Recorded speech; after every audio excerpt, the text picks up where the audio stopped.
semuanya, kembali lagi bersama aku Nikita Andrea dari kelas 12 akuntansi.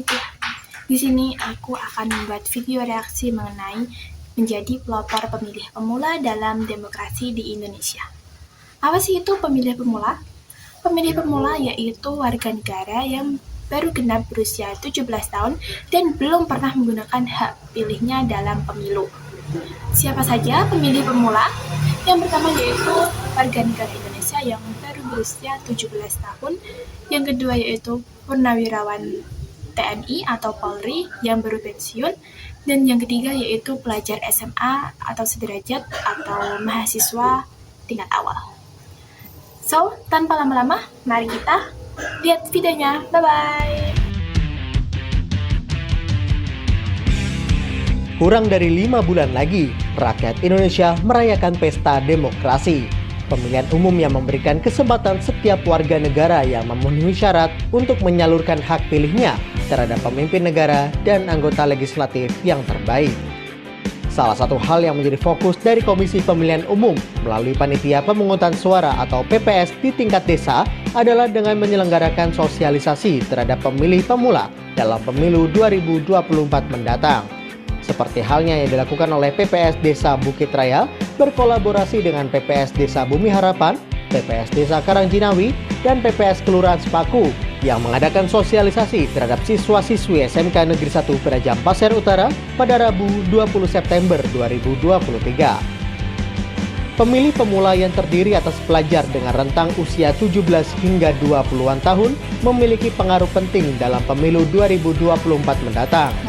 Itu tadi video tentang sosialisasi mengenai pemilih pemula yang diselenggarakan di SMK Negeri 1 Penajam Pasir Utara, Desa Bukit Raya, Kecamatan Sepaku, Kabupaten Penajam Pasir Utara.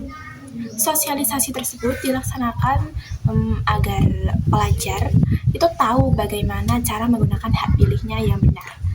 Jadi, kita sebagai pemilih pemula banyak yang belum tahu bagaimana sih cara menggunakan hak pilih mereka secara benar. Nah, kita pasti nggak akan milih calon dengan asal-asalan.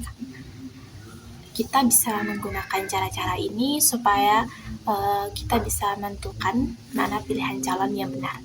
Yang pertama yaitu kita bisa stalking calon itu.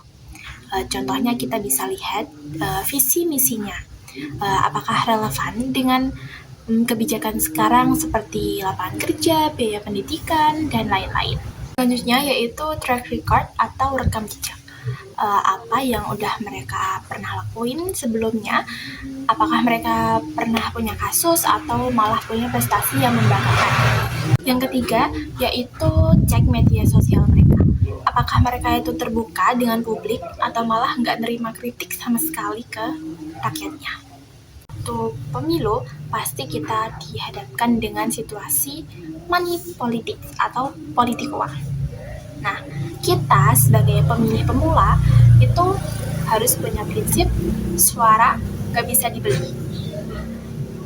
Caranya, kita bisa menolak secara halus atau menggunakan prinsip ambil uangnya, jangan pilih orangnya. Pendidikan politik bagi pemilih pemula pada dasarnya bertujuan untuk menumbuhkan kesadaran dan meningkatkan pemahaman untuk generasi muda, terutama yang akan memenuhi syarat secara konstitusional untuk ikut berpartisipasi dalam pesta demokrasi. Masyarakat cerdas dalam berpolitik adalah salah satu syarat dalam mewujudkan demokrasi yang baik. Pemilu juga merupakan mekanisme menuju perubahan.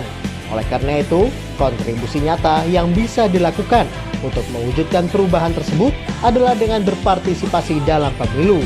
Tujuan dari pemilu sendiri memberikan kesempatan bagi setiap warga negara yang telah memenuhi syarat untuk berpartisipasi menggunakan hak politiknya.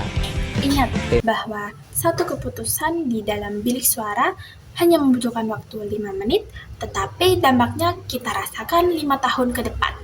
Jangan sampai golput ya! Nah, terima kasih teman-teman sudah menonton. Thank you for watching. See you in the next video. Bye-bye.